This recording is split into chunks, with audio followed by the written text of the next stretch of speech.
শ্রোতা চলে আসলাম গোপালভোগ আমের কাছে। তো চাচা এখন আমাদের বলবেন, চাচা কি আম খাচ্ছেন? এটা এটি খাচ্ছে হলো গোপালভোগ। গোপালভোগ, আচ্ছা। স্বাদটা কেমন?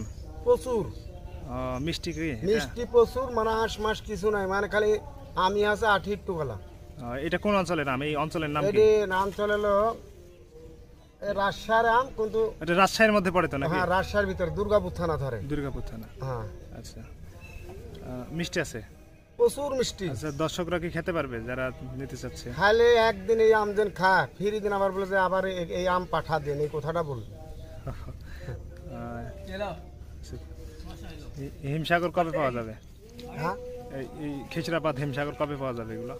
এইখানে পাওয়া যাবে আর কিছুদিন পর লেগে ভালো। আর এখন যারা ভাঙি দিচ্ছে ওই আম কিন্তু খায় স্বাদ পাবে না, কিন্তু পাকতে ভালো মতো লাগেনি, একটা না পাকতে লিয়ে যাচ্ছে।